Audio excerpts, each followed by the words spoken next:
이 본문 말씀은 마가복음에도 나오고 누가복음에도 나옵니다. 이 본문 말씀이 가지는 의미와 본문 말씀이 가지는 특별한 가치가 있습니다. 그게 뭐냐면 지금 예수님께서는 하루하루 예루살렘을 향해서 더 가까이 올라가고 계십니다. 이제 마지막 한 주간 예루살렘에서 보내시고 그리고 기도하시며 십자가를 향해서 마지막 한 주간 하루하루 한 걸음씩 더 가까이 나아가시고 끝내는 십자가에서 죽으시는 그 고난의 주간을 앞두고 예수님께서 제자들 가운데 셋을 부르셔서 그들을 데리고 높은 산에를 올라가십니다. 그리고 그곳에서 모습이 변화되는 이런 기적과 같은 사건이 일어나게 됩니다. 이것을 그들이 변화산 사건 이렇게 이제 이름을 지어서 부릅니다. 산 위에 올라가서 모습이 변하신 변화산에 올라가셔서 모습이 변하신 예수님. 그런데 이 변화산에서 예수님의 모습이 변했다라고 하는 것은 십자가를 향해서 나아가시는 예수 그리스도의 십자가를 향한 출정식과 같은 의미를 가집니다. 그냥 지나가시다가 우연히 올라가시게 된 것이 아니고 그곳에 올라가셔서 거기에 함께 임재한 모세와 엘리야와 함께 십자가의 고난에 대하여 예수님께서 당하시게 될 고난에 대해서 말씀을 나누시고 예수님께서 감당을 하셔야 할 고난에 대해서 말씀을 나누시는, 그리고 여기서 선포되는 말씀이 있습니다. 이는 내 사랑하는 아들이요 내 기뻐하는 자라. 예수님이 과연 누구이신가?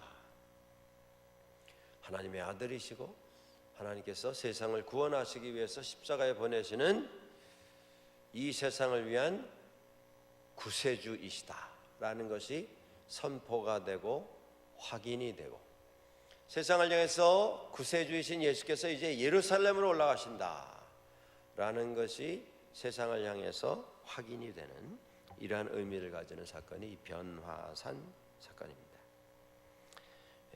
그 산이 얼마나 높으냐 그게 중요한 게 아니죠. 예수님께서 그곳에 올라가셔서 그곳에서 하나님의 아들이심이 다시 한번 모든 사람들 앞에서 공표가 되었다. 십자가를 향한 출정식이라고 하는 이런 의미를 가진다라는 것이 중요하겠습니다. 우리 한국말 가운데, 한국 속담 가운데 그런 말이 있습니다. 호랑이는 죽어서 무엇을 남긴다고요? 가죽을 남기고, 사람은 죽어서 무엇을 남긴다고요? 크게 좀 말씀하세요. 이름을 남긴다. 명언이죠. 호랑이는 비록 죽을지라도 그 뒤에 가죽을 남겨서 호랑이를 기억하게 하고, 사람은 이름을 남긴다. 제가 오래전에 어떤 한국 영화를 하나 봤습니다. 한 영화 속에서 욕이 그렇게 많이 나오는 영화를 제가 처음 봤어요. 사투리로 막 욕을 하는데 처음 듣는 욕도 굉장히 많이 등장하는, 대사 가운데 욕이 한 절반쯤 되는 코미디 영화였습니다. 배경은 언제냐면 백제가 신라와 싸움을 해서 신라에 망하는 백제의 마지막 전투를 그리는 이런 영화였습니다. 그런데 그 영화에서 여러분들 아시죠? 신라에는 장군이 누구예요? 김유신. 백제는 계백장군. 그런데 이제 점점 전세가 기울어서 계백장군이 이끄는 백제 군사들이 이제 다 싸움에서 져서 거의 죽게 된 상황입니다. 그래서 이제 집에 들어가서 옛날에는 그 장군들은 이 싸움이 이제 지는 싸움이라고 하는 것이 확정이 되면 가족들을 먼저 다 세상 떠나 보내고, 그리고 이제 자기도 죽음의 각오를 가지고 전쟁터를 향해서 나아가는 이런 일들이 있었던 것을 우리가 기록을 통해서 알 수가 있습니다. 그래서 이제 자기 아내하고 자식들 다 이제 모아놓고 이제 나는 나가서 전쟁터에서 죽겠지만 너희는 적들의 손에 잡혀서 노예가 될 수 없으니 너희가 먼저 세상 떠나라. 이제 이러면서 마지막 인사를 하는 그때인데, 물론 이게 코미디 영화입니다. 코미디 영화. 그런데 그때 계백 장군의 아내가 막 소리 지르면서 남편을 막 꾸짖으면서 남편이 그 얘기를 한 겁니다. 죽더라도 떳떳하게 죽자. 호랑이는 죽어서 가죽을 남기고 인간은 죽어서 이름을 남기는 것이다. 우리는 비록 이 전쟁에서 지고 목숨은 없어지겠으나 우리의 역사, 우리의 이름은 영원히 이 땅에 남을 것이다. 이제 뭐 장장 이런 장황한 연설을 하게 되는데, 그때 그 아내가, 계백 장군의 아내가 남편에 대해서 막 욕을 퍼부으면서 뭐라 그러냐면요, 그 대사가 이렇게 나옵니다. 호랑이는 죽어서 가죽을 남기고 인간은 죽어서 이름을 남긴다고 웃기지 마라 그러면서, 웃기지 마라 그러면서 그 부인이 뭐라고 이제 영화에서 대사를 하냐면, 호랑이는 가죽 때문에 죽는 것이고 인간은 그 알량한 이름 때문에 죽는 것이다.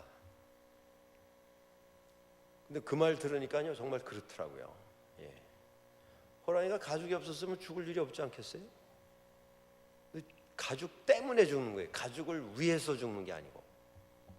정확히 들여다보니까 인간은 이름을 위해서 죽는 게 아니고 이름 때문에 죽더라고요. 자기 체면 그거 버리지 못했어. 포기하지 못했어. 자기 자존심 이거 내려놓으면 되는데 그거 내려놓지 못했어. 결국 죽을 수밖에 없네. 포기하지 못하고 고집부리다가 결국 다 목숨을 잃는 이런 모습입니다.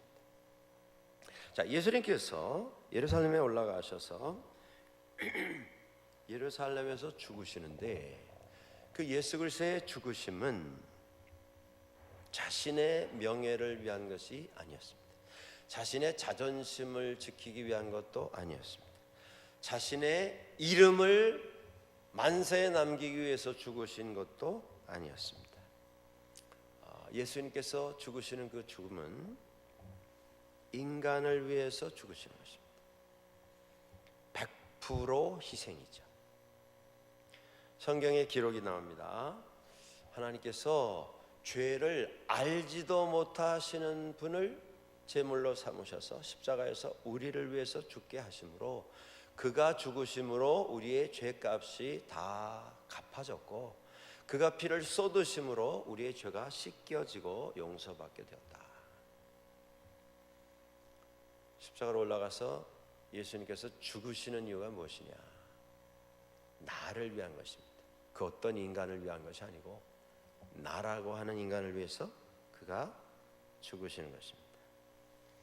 자, 그 사건이 세상에 만방에 다 공표가 되는 그 사건이 변화산 사건입니다.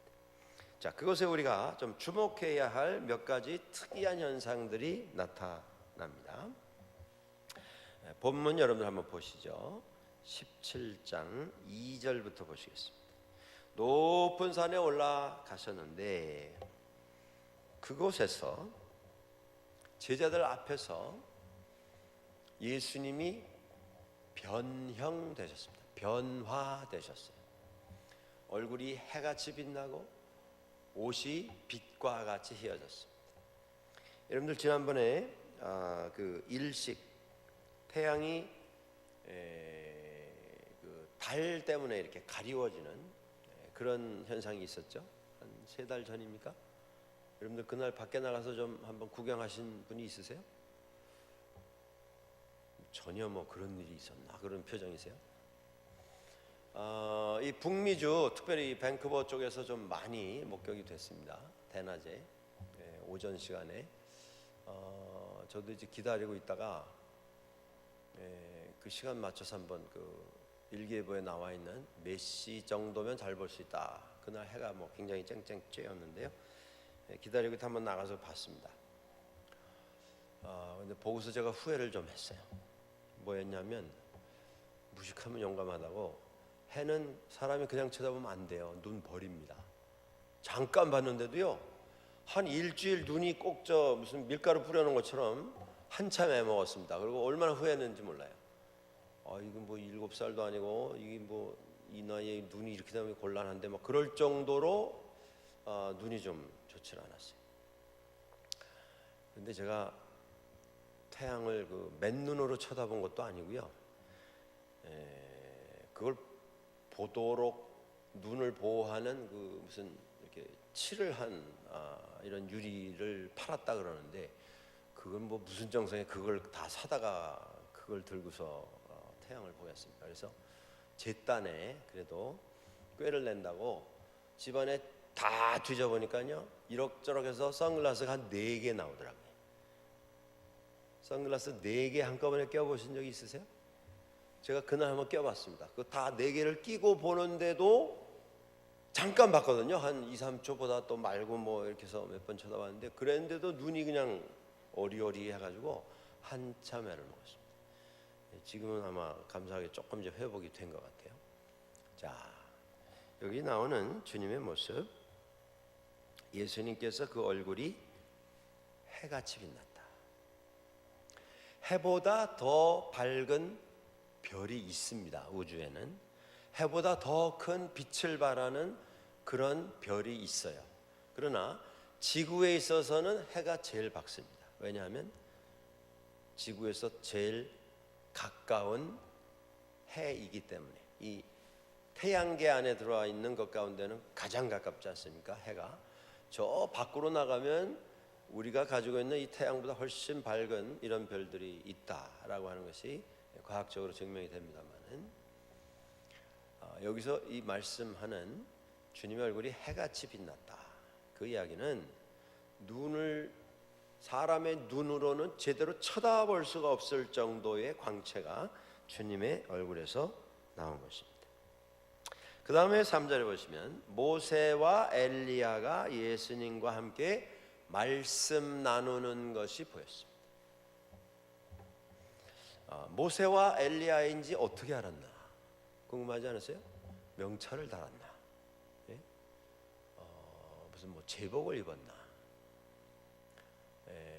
우리가 영적으로 충분히 알아볼 수가 있습니다. 영적으로 모세는 율법의 상징입니다. 모세를 통해서 율법이 이스라엘에게 주어졌습니다. 엘리야는 성경에 나오는 수십 명의 사사들, 선지자들 가운데 가장 으뜸이 되는 대표적인 이런 선지자입니다. 그가 죽음을 경험하지 않고 하나님 앞에 그냥 불림을 받아서 공중으로 들려 올라간 인물입니다. 율법과 선지자를 대표하는 이 두 인물이 그곳에 내려와서 예수 그리스도와 함께 말씀 나누는 모습이 그들에게 보였습니다. 자, 중요한 게 뭡니까? 꿈을 꾼 게 아니에요. 무슨 잠깐 정신을 잃고 환상을 본 게 아닙니다. 정신이 잠깐 혼미해가지고 무슨 헛개비를 본 게 아니에요. 그들의 눈으로 목격을 한 환상이 아니라 현실을 경험을 한 것입니다. 그뿐만 아닙니다. 그곳에 5절에 보시면 호련히 빛난 구름이 그들을 덮으며 구름 속에서 소리가 났습니다. 그 소리가 곧 이는 내 사랑하는 아들이요 내 기뻐하는 자라 너희는 그의 말을 들으라. 누가 말씀하신 것입니까? 누구예요? 예수님을 향해서 이는 내 사랑하는 아들이다. 누구세요? 하나님이세요. 여러분, 이 사건은 대단히 특별한 사건입니다. 왜냐하면 하늘이 땅에 닿은 사건이에요. 하늘이, 하나님의 나라가 이 땅에 임재한 사건입니다. 이건 대단한 사건이죠. 하늘나라가 이 땅에 내려오신 사건이에요. 근데 그 광경을 이 사람들이 자기들의 눈으로 보았습니다. 대단한 장면을 목격을 하게 된 것이죠. 그곳에서 예수님이 십자가를 향하시면서 늘 도상에서 여기에 며칠 머무시고 또 저기에서 며칠 좀 지내시고 이러시면서 전도하며 다니시지 않았습니까? 3년을. 물론 집에도 들어가셔서 거한 적도 있으세요. 그러나 광야에서 지나신 적도 있고 산에 올라가셔서 기도하며 밤을 새우신 적도 여러 날이었습니다. 정한 거처가 없이 무슨 식량을 준비해서 뭐 식사를 만들어 가서 드시면서 다니신 게 아니고요. 전도하다가 또 음식이 좀 허락이 되면 그 상황에서 좀 잡수시고 이러면서 옮기셨습니다. 그 모습이 얼마나 초췌했겠는가 우리는 쉽게 짐작할 수 있습니다.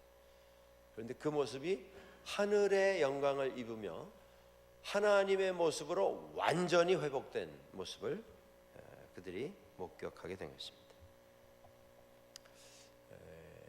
이 장면에서 여기 이제 베드로가 셋 중에 또 나서기 좋아하는 베드로가 나서서 주님께 간구를 합니다. 4절에 나오죠. 베드로가 예수께 여짜와 이르되 여기 있는 것이 너무 좋습니다. 주님, 그건 무슨 얘기입니까? 여기서 내려가지 않으면 좋겠습니다. 베드로뿐이 아니고요. 여기 같이 올라온 제자들 야고보와 요한 마찬가지입니다. 내려가고 싶지 않습니다. 영원히 여기 있고 싶습니다. 그곳이요, 우리가 늘 꿈에도 그리던 천국입니다. 천국이 그 산 위에 임하게 된 것이죠. 하나님의 나라입니다.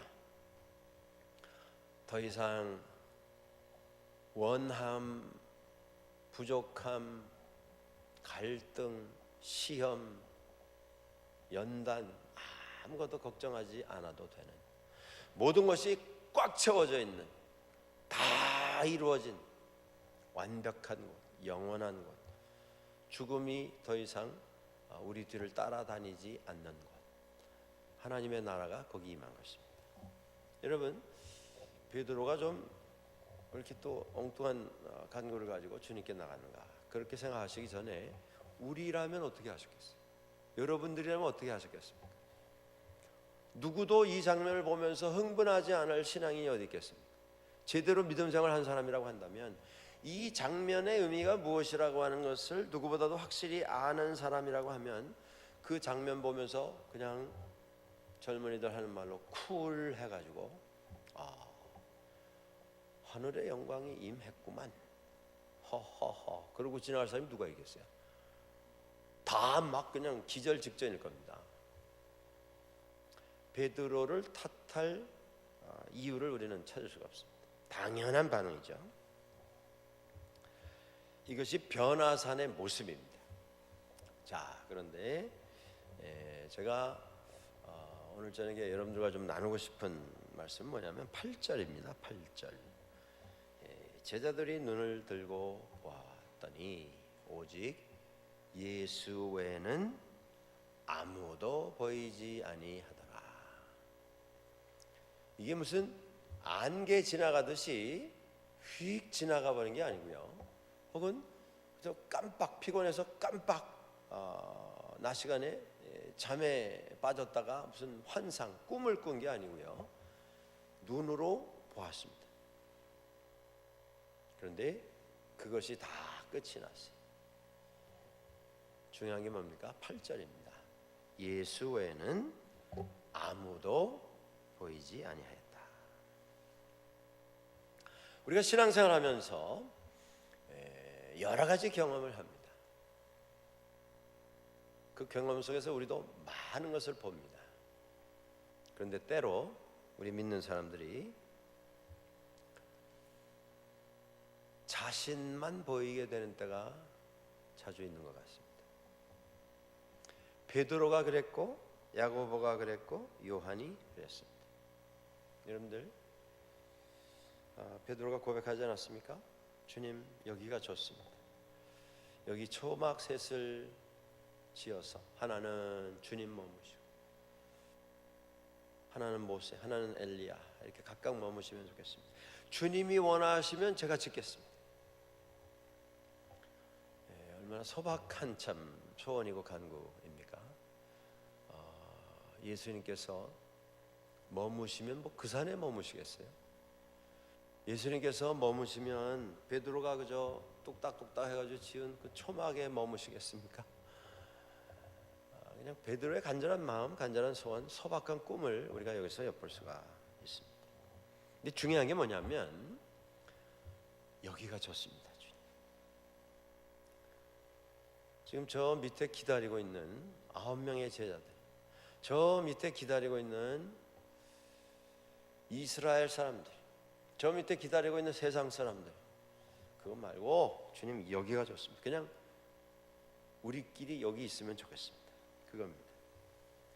제자가 12명인데 주님께서는 가끔 베드로와 야고보와 요한 이 셋을 데리고 특별한 경험이 있는 자리에 동행을 시키신 것을 복음서에서 우리는 확인해 볼 수가 있습니다. 12명 가운데 11명이 동행이 되었다면 아마 그 11명은 기쁘기는 했겠으나 그래도 제자 중에 주님께서 나를 특별히 생각하시는구나 그런 생각은 안 했을 것입니다. 그런데 한 번도 아니고 곳곳에서 예수님께서 베드로와 야고보와 요한을 데리시고 가셔서 특별한 기도도 부탁을 하시고 특별한 일들을 그들 앞에 보여주시면서 은혜를 베풀어 주셨습니다. 내가 12명 중에 3명 가운데 하나로 뽑혔다. 우리는 믿음 생활하면서도 나름대로 계속 등급을 먹이면서 신앙생활하는 경향들이 있습니다. 나는 몇 년 믿었다. 몇 년 믿었다. 우리 집안은 몇 대째 신앙 집안이다. 나는 우리 교회에서 무슨 부서, 무슨 직분, 무슨 책임, 나보다 여러 가지 다 감당해 본 사람 우리 교회에 거의 없다. 자꾸 이런 식으로 평가를 하면서 내 자신이 어느 등급인가를 스스로 결정을 하면서 그것을 가지고 만족을 만들려고 하는 이런 경향들이 우리에게 있습니다. 이게 어느 때냐 하면 자신이 커 보이는 때다. 저는 그렇게 말씀을 드리고 싶습니다. 세상에는 특별 대우에 익숙한 사람들이 많이 있습니다. 부자는 재물을 가지고 있기 때문에 사람들에게서 특별한 대우를 받습니다. 학자, 어떤 분야의 전문가들은 지식을 다른 사람들보다 많이 가지고 있기 때문에 특별한 대우를 받습니다. 우리 주변에 보면 또 뭐 연예인들 혹은 예능인들, 체육인들, 이분들은 신체적으로 특별한 어떤 부분을 가지고 있기 때문에 그런 면에서 또 특별한 대우를 받습니다. 가지고 있는 권력으로 말미암아서 특별한 대우를 받는 정치인들도 있습니다. 가지고 있는 어떤 그 특별한 부분을 통해서 대우받는 것, 그게 뭐 나쁘지는 않을 것입니다. 그렇죠? 사람들이 나를 알아보고 그거 뭐 좀 대접을 해주려고 하는 것, 어떤 면에서 기분 좋은 일이라고도 할 수 있겠죠. 근데 문제는 뭐냐면 내가 너무 크게 보이는 나머지 주님까지도 보이지 않는다면 이게 문제라 이 말씀입니다. 우리 예수 믿는 사람들이 이런 면에서 특히 조심해야 합니다. 한 영혼을 위해서 예수님께서 한 영혼을 위해서 10,000명, 100,000명 아니고요, 한 영혼을 위해서 잃어버린 양 한 마리를 위해서 주님께서 십자가에 가셔서 고난을 받으시고 신음하시고 피를 쏟으시고 살이 터지고 창으로 찔리시고 채찍 맞으시면서 거기서 고통당하시다 죽으셨어요. 근데 주님께서 그렇게 사랑한 그 한 마리 양, 그 한 영혼,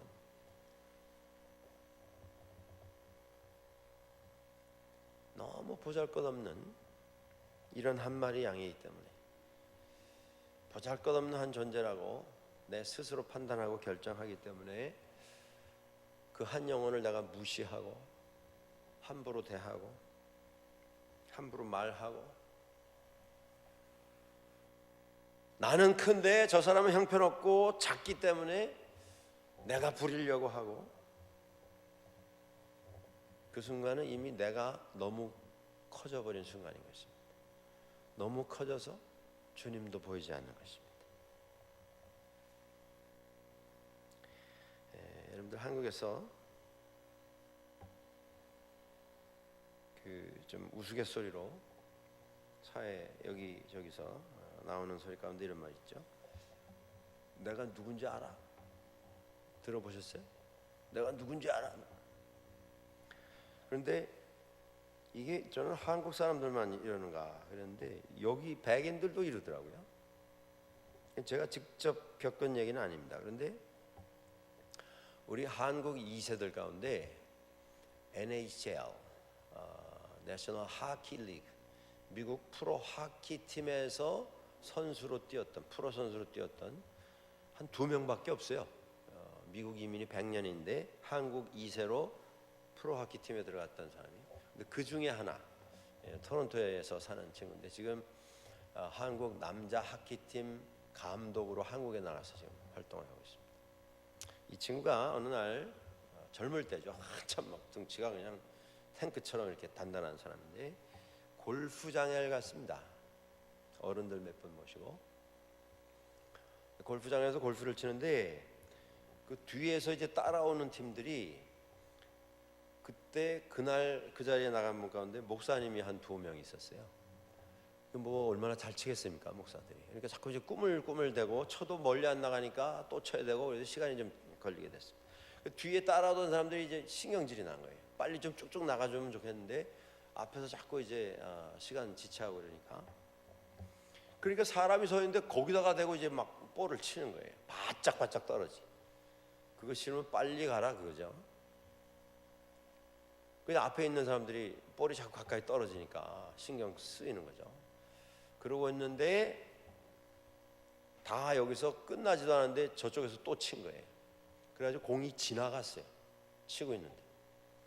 그러니까 이 하키 선수가, 여러분들 그 하키 게임 하는 거 좀 보신 적이 있으세요? 저는 한 2번 지켜보다 이게 못 보겠다. 왜냐면 그냥 얼마나 막 치고 때리고 피가 쏟아지는데 계속 뭐 너 죽고 나 죽지 않은 식으로 막 싸우는 걸 보고 이거는 내 스포츠 아닌 것 같다. 그래서 저는 그걸 보지를 않는데 아무튼 제일 많이 싸우는 게 하키 아니에요. 이 사람이 화가 난 거예요. 젊은 친구가 그때 뭐 한 20 몇 살 때인데 그더니 공 있는 데 가가지고 저 사람 있는 데 내가 다시 쳐버렸어. 그 공이 뭐 거기 사람들 거의 뭐 맞을 정도로 가서 또 떨어졌습니다. 그러니까 조금 있더니요 카트 타고 4명이 달려왔어요. 싸우자 이거죠. 왱 하고 싸우지 뭐 콱 세우더니 탁 내리더니 뭐라 그런지 아세요? 백인 녀석 뭐 등치가 있는 녀석인데 Do you know who I am? 너 내가 누군지 알아? 똑같더라고요 인간이. 치사하고 어리석은 사람들은요 어느 문화 어느 언어권에서도 똑같더라고요. Do you know who I am? 그러니까 이 하키 선수 하는 친구가 뭐라고 하는지 아세요? Do I care? 네가 누군 게 나하고 무슨 상관이냐? 아주 뭐 일촉즉발 그냥 주먹 다짐 직전까지 갔다 그냥 헤어졌어요. 사람들이요 다 자기 멋에 삽니다. 조금만 자기가 좀 작아 보이는 것 같으면 불안해져. 자기가 제일 커야 돼. 문제는 뭐예요? 너무 커서 주님도 안 보이면 그건 망하는 길입니다. 열왕기하 5장 1절 이하에 보시면 아람 군대 장관 나아만이라고 하는 사람이 나옵니다. 이 사람이 이 아람의 영웅이었습니다. 용맹한 자였다. 전쟁만 하면 다 이기는 대단한 장수였습니다. 그런데 그가 나병 환자였습니다. 그런데 그가 데리고 있었던 여종 가운데 이스라엘에서 노예로 팔려온 이스라엘 아이가 있었습니다. 어린 아이였어요. 근데 나하만 장군에게 가서 간절히 이야기를 합니다. 우리 고향에 엘리사라고 하는 하나님의 종이 있는데 그분에게 가시면 주인님이 병이 날 수도 있을 것입니다. 한번 가시죠. 계속. 여러분, 그때 그 시절에는 아람이 이스라엘보다 더 강력한 나라였습니다. 그런데 그 조그만 나라인 이스라엘에서, 그것도 무슨 외교관이 와서 얘기하는 것도 아니고 무슨 뭐 왕이 보낸 특사가 와가지고 초청하는 게 아니고, 데리고 있는 그것도 여자 아이가 와가지고 저희 고향에 가면 이런 선지자가 있는데 그분에게 가시면 병이 나을 수도 있겠습니다. 그 뭐 들리기나 했겠습니까? 그런데 하도 간절하게 이야기를 하니까, 또 본인의 삶에 있어서 가장 큰 소원이 있다면 이 무서운 병에서 낫는 거 아니겠어요? 물에 빠진 사람이 뭐 지푸라기라도 잡으려고 하는 이런 심정이었을 것입니다. 그리고 거길 갔습니다. 그랬는데 거기서 여러 가지 일이 일어납니다. 그가 이스라엘을 찾아가서 엘리야에게 찾아갔을 때에 나아만의 눈에는 이스라엘이 보이지 않았습니다. 이까지 뭐 시골 나라, 조그만 나라, 약소국가, 땅덩어리가 크긴 한가, 무슨 뭐 군대가 더 강렬하긴 한가, 뭐 볼 게 있다고 내가 여기를 왔는가. 이스라엘이 보이지 않았습니다. 그가 엘리사를 찾아는 왔습니다마는 그가 엘리사에 대한 어떤 존경심, 그에 대한 존중이 여기는 마음 전혀 없었습니다. 엘리사도 그의 눈에는 보이지가 않았습니다. 더 무서운 건 뭡니까? 나아만에게는 하나님도 보이지 않았습니다.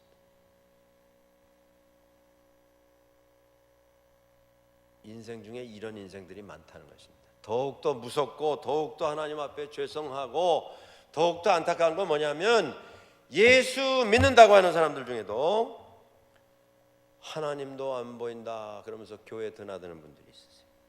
이게 문제입니다. 어떤 인생도 자기가 너무 크고 자기가 너무 소중해서 하나님도 보이지 않으면 그 인생은 망합니다. 절대 그렇게 되면 안 되는 것이죠. 엘리사를 찾아왔는데 나만이 막 화를 내죠. 아니 내가 뭐 우리나라에 우리 땅에 뭐 강이 없어서 요단강에 가서 목욕을 하라고, 우리 고향에 강이 없어서 여기까지 내가 목욕하러 나왔느냐,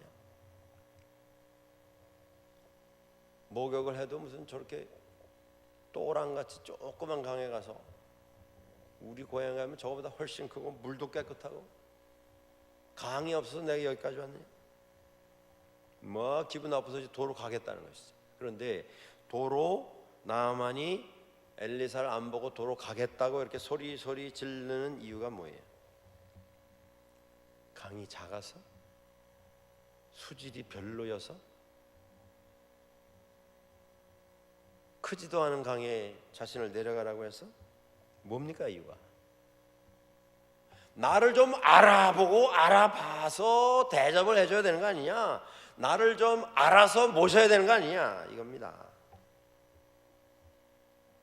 이스라엘도 안 보이고 엘리사도 안 보이고 하나님도 안 보인 나라고 하는 사람이 누군지를 당연히 뛰어나와서 앞에 머리를 숙이고 나를 맞아야 되는 거 아니냐, 자기 알아주지 않는다고 화가 난 것입니다.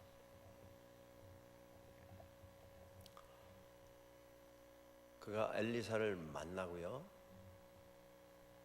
하나님의 은혜를 얻고 그 인생이 바뀌었습니다. 그 순간부터 나아만은 하나님 외에는 아무것도 보이지 않았습니다. 열왕기하 5장 17절에 이런 말씀 나옵니다. 엘리사에게 나아만이 이렇게 말합니다. 청하건대 노새 2마리의 실을 흙을 당신의 종에게 주소서. 그러면 그걸 고향에 가져가겠다는 겁니다.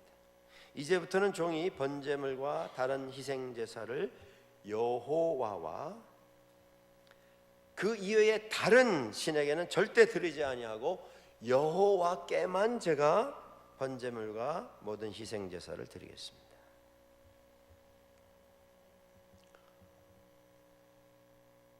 자기만 커 보였어요. 자기만 커 보였을 때 나아만은 망할 수밖에 없는 존재였습니다.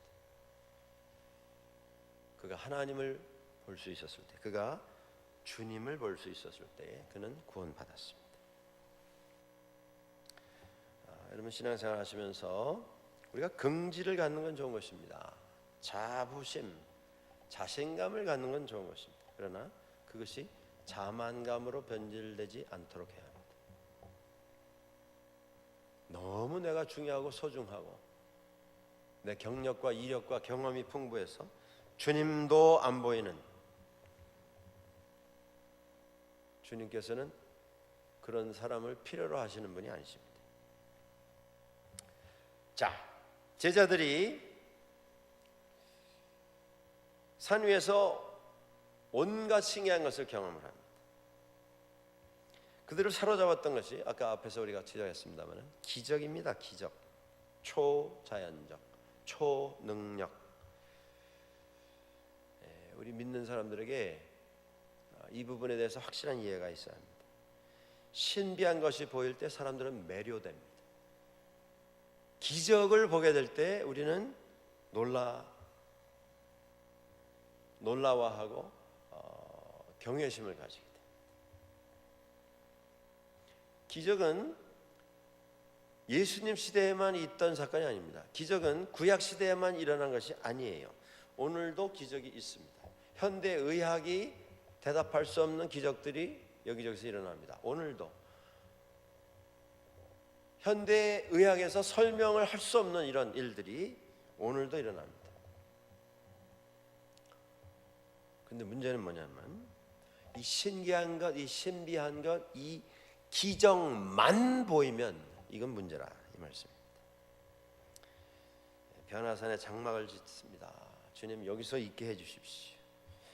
이 기적이 가득한 이곳 너무 좋습니다. 부족함이 없습니다. 더 바랄 게 없습니다.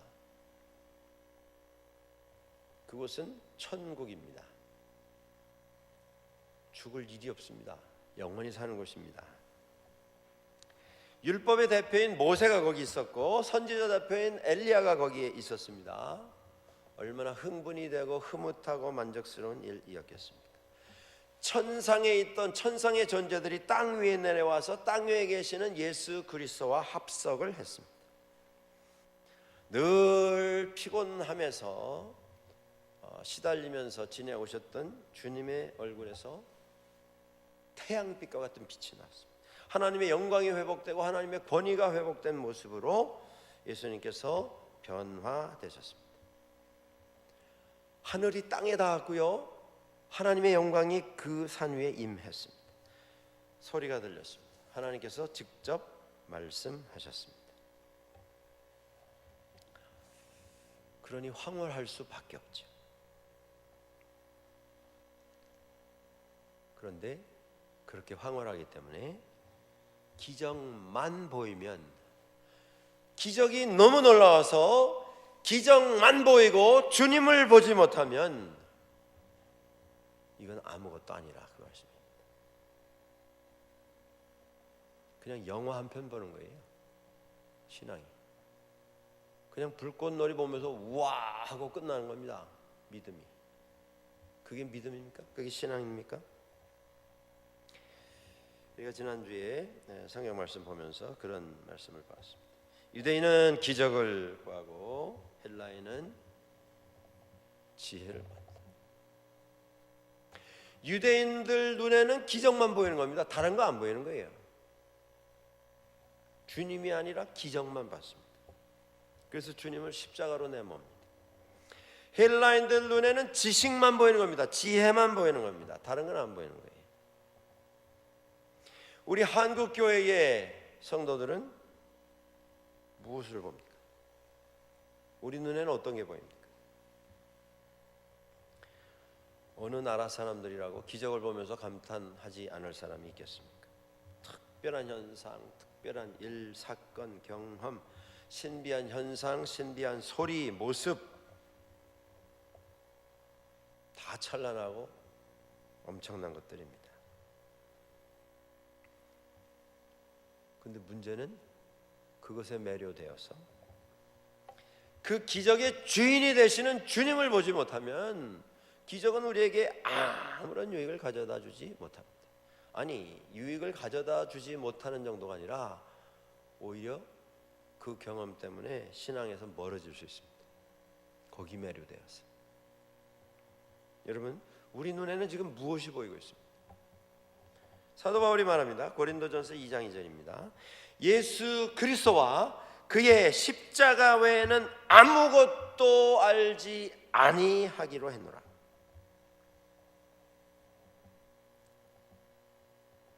기적을 베푸시면 기적만 보면 안 되는 거죠. 기적을 왜 주셨는지, 더 중요한 게 뭡니까? 누가 주셨는지. 기적의 주인이신 주님을 봐야 되지 않겠습니까?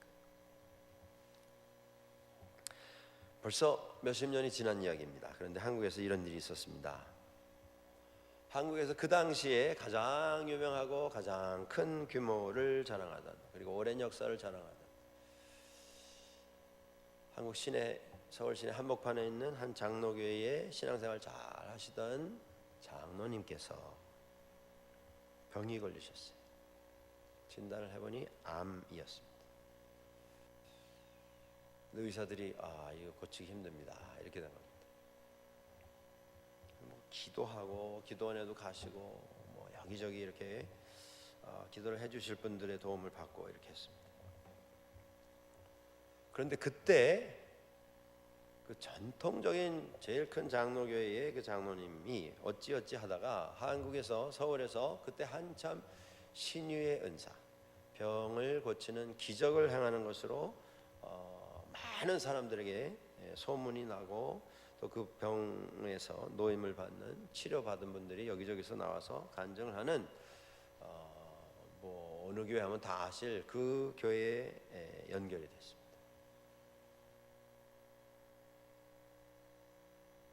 저라도 그렇죠. 지금 의사가 손 댈 수가 없습니다. 이 상태에서 기도하고 또 기도를 받으면 병이 날 수 있다. 기도 받고 싶은 마음이 왜 없으시겠어요? 그래서 거기 가셨어요. 근데 이분은 장로교회, 전통적인 제일 크고 역사 오래된 장로교회의 대표적인 장로님이시고, 이 기도를 하고 병을 고치는 것으로 알려진 교회는 또 오순절 개통교회입니다. 그런데 가셨어요.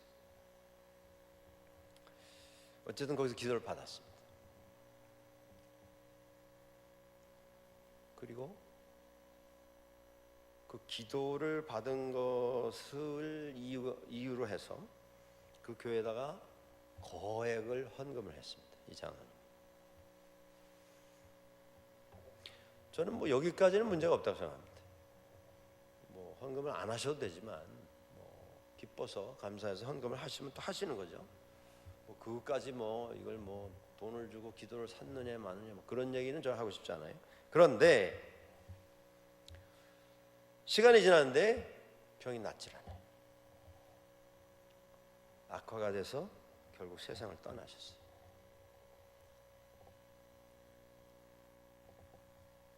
참 서로 참 곤란한 상황이 된 거 아닙니까?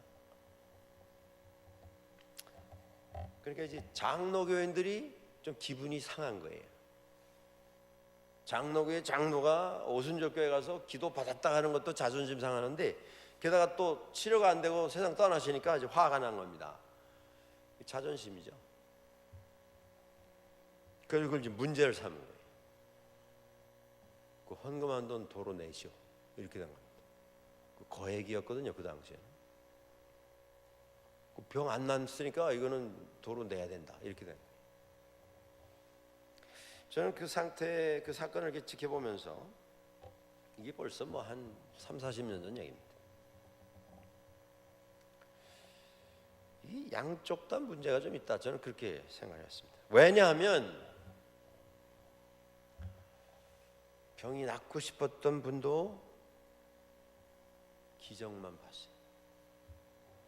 병을 낫게 해준다는 분도 기적만 봤어요. 병이 안 났으니까 변상해라, 물어내라, 그분들도 기적만 봤어요. 주님이 우리의 주인이신 걸 잊는 순간 우리는 아무 때든지 어디에서든지 이런 실수를 범하게 됩니다. 여러분, 다시 말씀드립니다. 기적은 오늘도 하나님께서 허락해 주시는 선물입니다. 기적은 지금도 일어납니다. 기적도 좋습니다. 환상도 좋습니다. 체험도 좋습니다. 방언도 좋습니다. 능력도 좋습니다. 필요합니다. 그러나 기억하십시오. 어떤 기적도 주님보다 더 크고 더 놀라워서 주님 이상이 되면 그건 기적이 아닙니다. 주님만 볼 수 있어야 합니다. 제자들이요, 산 위에 올라가서 하나님의 영광을 봤습니다. 하늘나라가 땅 위에 임한 그곳에 그들이 있었어요. 그럼 말로 어떻게 표현하겠습니까?